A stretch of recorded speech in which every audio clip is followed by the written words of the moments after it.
여러분, 안녕하세요. 지난 시간에는 우리가 카카오를 통해서 나에게 메시지를 보내기를 했습니다. 모든 사람이 그 메시지를 보낼 수 있는 것이 아니라, 즉, 모든 앱이 나에게 메시지를 보낼 수 있는 것이 아니라, 나에게 승인된 앱만, 나에게 메시지를 보낼 수 있었죠. 그런 과정을 거치기 위해서 우리는 코드라는 것을 발급받고, 액세스 토큰이라는 것을 발급받아서 나에게 메시지를 보냈습니다. 이렇듯 플랫폼에서는 보안과 관련된 문제를 굉장히 많이 신경을 쓰고 있는데요. 하여 액세스 토큰을 발급받았다고 할지라도 그 액세스 토큰의 유효한 기간이 생각보다는 굉장히 짧습니다. 즉, 유효 기간이 짧다라는 얘기는 그 액세스 토큰을 사용하지 못하는 순간들이 빨리 도래한다는 이야기겠죠. 그러면 그 액세스 토큰을 또 사용이 만료되었을 때 사용자에게 물어보고 또 갱신하고 물어보고 갱신하면 굉장히 번거로운 상황이 발생이 됩니다. 그래서 리프레시 토큰이라는 것을 두어서 리프레시 토큰을 이용해서 사용자 토큰을 다시 갱신받을 수 있도록 하는 것입니다. 하여 카카오에서도 마찬가지로 사용자 토큰 갱신하기라는 부분들이 지원되고 있습니다.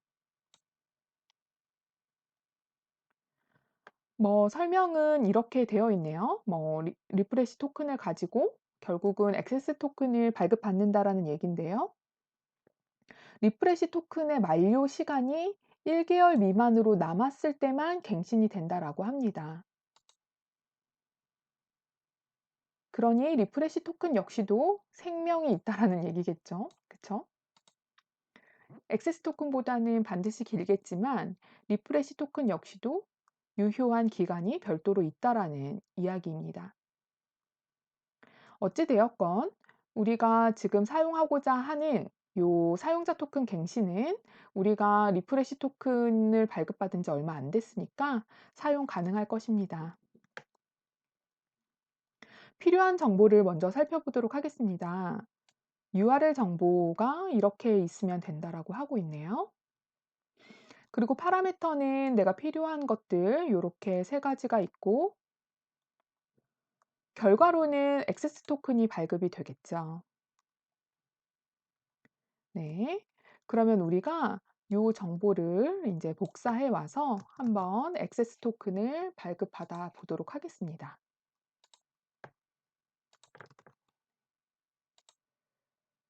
일단 필요한 라이브러리 임포트해 놓겠습니다. 제이슨과 그다음에 뭐가 있죠? 리퀘스트라는 라이브러리 우리 사용할 거니까 일단은 임포트를 해 두겠습니다.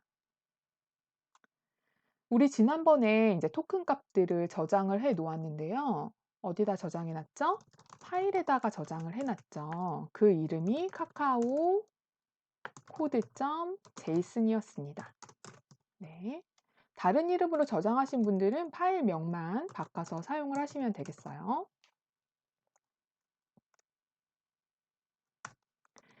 네. 그 파일을 인제 열어서 tokens라는 변수에 담도록 하겠습니다. 그러면 이 tokens를 살펴보면은 액세스 토큰, 그다음에 리프레시 토큰 요렇게 들어가 있네요. 그죠? 그래서 우리는 이 리프레시 토큰을 이용해서 액세스 토큰을 발급받는 일을 한번 해 보도록 하겠습니다. 자, 액세스 토큰 재발급 받기.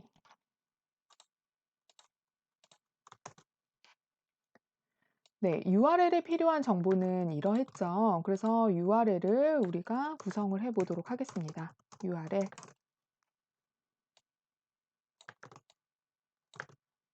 네. 주어진 정보를 그대로 사용을 하시면 되고요. 앞에 https 요렇게 한번 적어 보도록 하겠습니다.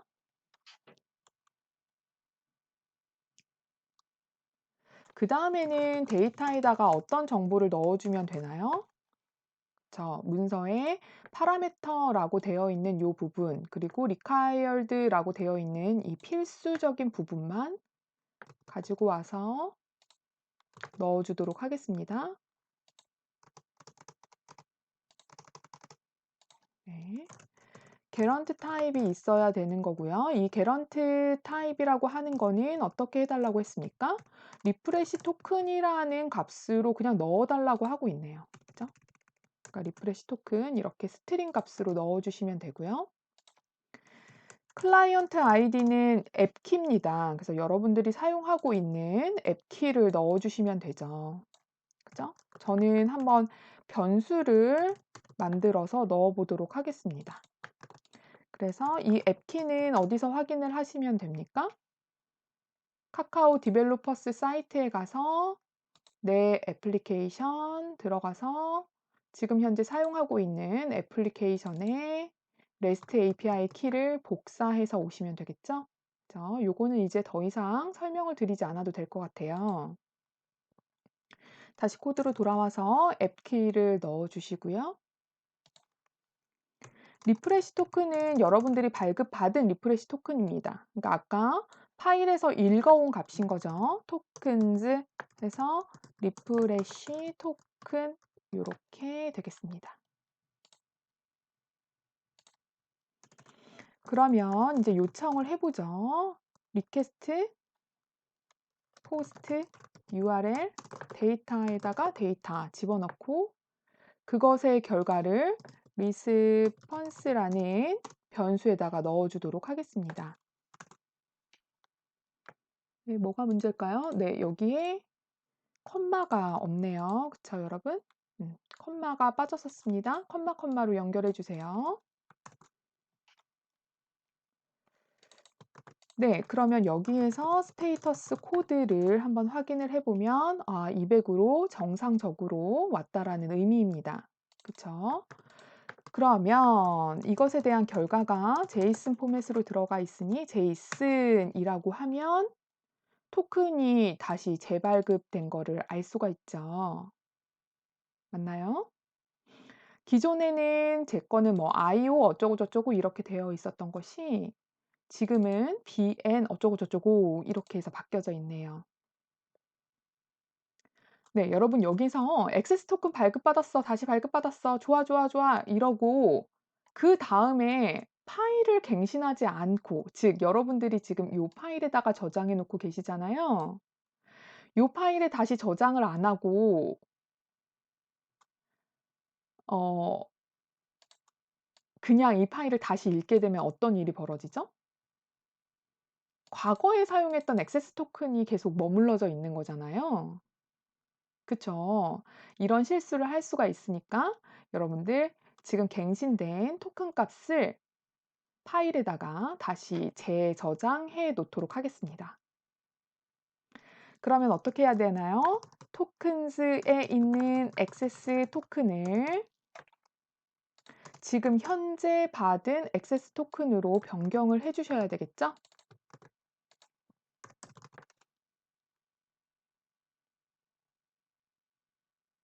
되셨나요? 그다음에 우리 계속 이렇게 쓰면 귀찮으니까 앱 키도 한번 넣어 놓도록 해요. 나중에 인제 앱이 많아지는 경우에 이 액세스 토큰이 누구 건지 찾기도 쪼끔 어렵거든요. 네, 그래서 앱 키도 같이 저장을 해 두도록 하겠습니다. 되셨나요? 네. 그러면 이제 파일에다가 한번 라이트를 해 보죠. 자, with 오픈 파일 이름 카카오 코드.json이라고 했고요. 이번에는 라이트 오퍼레이션이 들어가서 적어질 수 있도록 하겠습니다. 자, 라이트 할 거니까요. JSON 덤프라는 것을 활용했고 tokens 한 다음에 fp 이렇게 해서 적재하시면 되겠습니다. 여기까지 되셨나요?